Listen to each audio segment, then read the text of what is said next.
أهلا بيكم في الحلقة 14 من سلسلة صندوق الإسلام.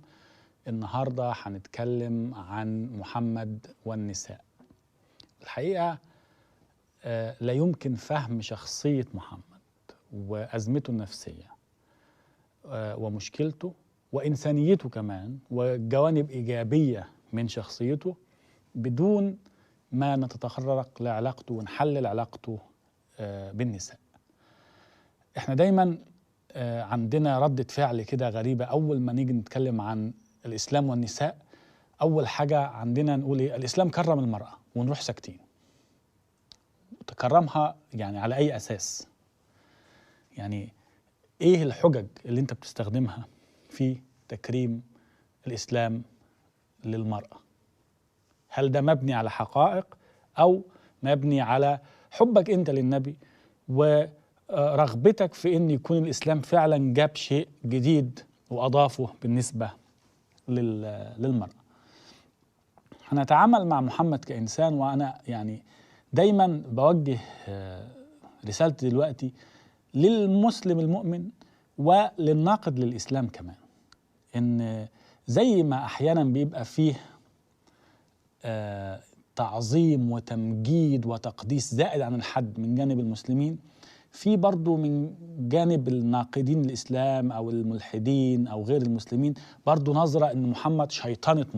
محمد لم يكن شيطانا، الحقيقة كان بشر، وكان طبعا عنده جوانب إيجابية وكان عنده جوانب سلبية. وأنا أعتقد إن الحل في النهاية هو إن احنا نفهم هذه الشخصية وتركيبتها النفسية كإنسان له ما له وعليه ما عليه، علشان نتخلص من هذا الإرث الثقيل بتاع التقديس اللي مسبب لنا مشاكل، مش بس مع الإرهاب ومش بس مع العنف، ولكن أيضا في التعامل مع المرأة وحقوق المرأة. فالمشكلة كمان واللي أنا بوجهها إلى النساء المسلمات نفسهم، اللي هم برضو بردة الفعل كده، الإسلام حرر المرأة، الإسلام كرم المرأة. فكري شوية واقري التاريخ بدون تعصب وبدون تحفز. معظم احترام أو سبب احترام المسلمين لمحمد غير قائم على ما فعله محمد، لأن هم لو حللوا ما فعله وما لم يفعله هيكتشفوا أنه في مساوئ وفي مشاكل كتيرة جدا. المشكلة في التقديس هو ادعاء أو تخمين أو إيمان أن ده راجل جات له رسالة من ربنا وربنا قال عليه وإنك لعلى خلق عظيم، يبقى أكيد هو على خلق عظيم، وما يترتب على ذلك يبقى هو أكيد ما عملش حاجة غلط. ويبقى أي حاجة غلط بقى يجي بررها يقول لك إيه؟ لا ده يبقى البخاري غلط في الموضوع ده، لا ده يبقى مسلم أضاف البتاع ده يبقى ابن إسحاق بالغ في الحكاية دي. لا، أنت أصلا إنك رابط كل حاجة بجملة وإنك لعلى خلق عظيم. هي دي المشكلة، إنك ما بتحللش على أساس هو عمل إيه وبعدين تحكم. يعني إن الرسول كان عنده ملك يمين، أنت بتحاول تتجنب النقطة دي وتيجي تقول إيه؟ ما هو أيام عصره كان برضو ملك اليمين هو أنت مالك ومال أيام عصره؟ أنت بتقول رحمة للعالمين ولكل العصور، بتيجي تتمسح في أيام عصره ليه دلوقتي؟ فخلينا ناخد خطوة خطوة كده وإحنا بنتكلم، ونبتدي نتكلم عن علاقة محمد بالنساء والمشاكل التي ترتبت عليها فيما بعد. محمد كان متزوج من خديجة من عمر 25 سنة، وهي كان عندها 40 سنة، لحد خديجة ما ماتت وهي عمرها 65 سنة. ما تزوجش غيرها لأنها طبعا كانت هي اللي ترعاه نفسيا واقتصاديا وكل شيء، وكان هو بيحبها. يعني واضح جدا ان كان في علاقة جميلة بينها. انا لما بقرأ قصته مع خديجة بشوف الجوانب الإنسانية فيها جميلة الحقيقة. جانب آخر، لما ماتت خديجة زي ما يكون في سد كان موجود وانهار، فابتدى محمد بقى يتزوج ما طاب له من النساء، واحنا هنتعرض لهذه الزيجات في هذه الحلقات. لكن قبل ما نتعامل مع هذه الزيجات، يعني المفروض ان هو تزوج 13 زوجة، وعقد قرانه على 14 واحدة تانية، بس ما دخلش بيهم لأسباب مختلفة. يعني أحيانا كان مش مشغول، عنده حروب، عنده بتاع. كانت أحيانا عائشة تتدخل وتفسد الزيجة في آخر لحظة، وخطب ما يزيد عن 20 واحدة، وبرضه لم تتم برضه إنه قلة فضة زي ما بيقولوا في مصر يعني. فإيه ده؟ يعني إيه مرة واحدة يعني يتزوج واحدة في عز شبابه ويفضل معاها لحد ما يبقى في عمر 50، وفجأة بعد 50 يتزوج هذا الكم من النساء ده، غير طبعا ملك اليمين والجواري، ماريا القبطية وجويرية بنت الحارث وغيرهم اللي هم مش ما تجوزهمش، ولكن كانوا عبيد يعني، أو يتسرى بهم زي ما بيقولوا. فإيه ده؟ إيه التحول ده؟ سببه إيه وجاي منين؟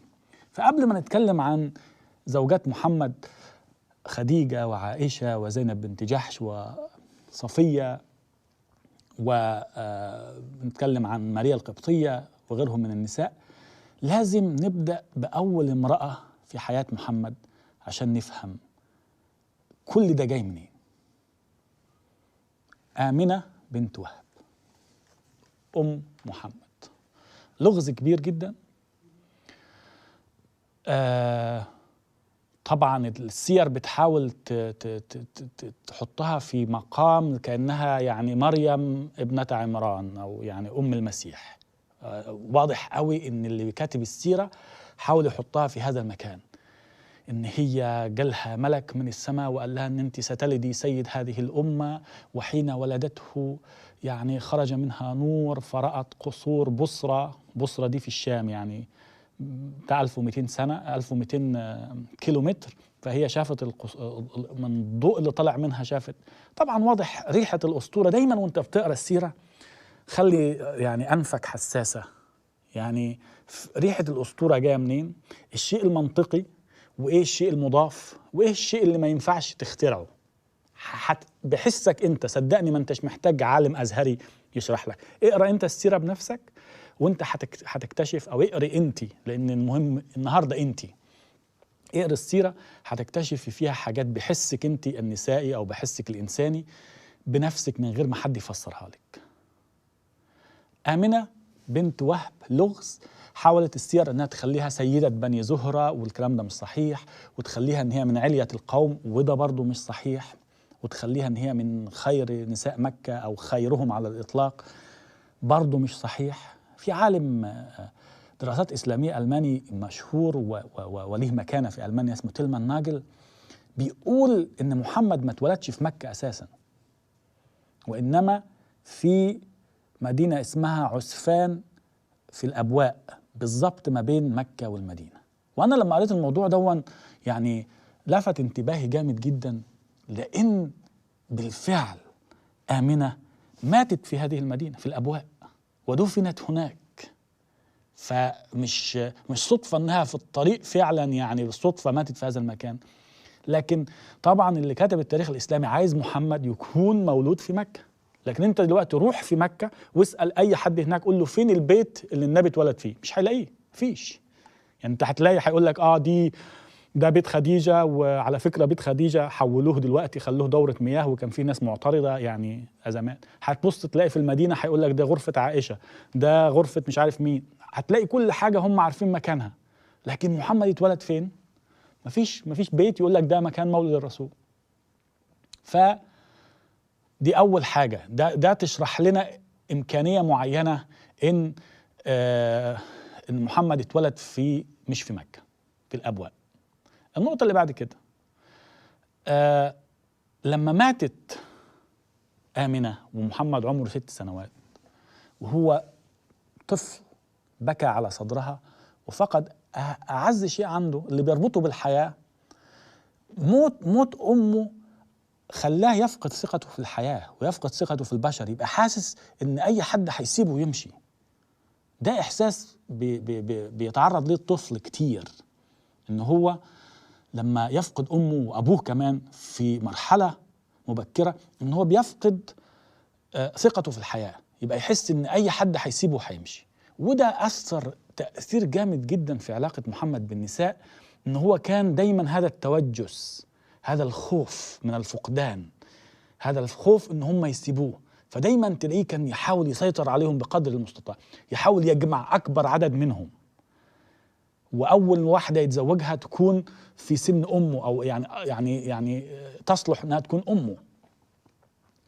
وحتى بعد ما ماتت تزوج سودة بنت زمعة اللي هي 70 سنة.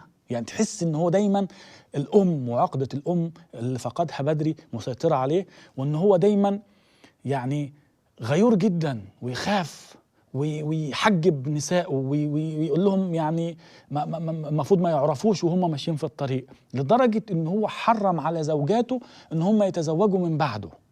يعني شوف حب التملك فيما وراء الموت نفسه، إن هو مش عايز يسيبهم حتى بعد ما يموتوا، بعد ما يموت. رغم إن مثلا عائشة حسب الروايات إن هي كان 18 سنة وقت وفاته، يعني كارثة، يعني حياتها كلها لسه قدامها وممنوع عليها إنها تتعرف على رجل تاني أو تتزوج رجل تاني. فده نابع من هذا الشيء.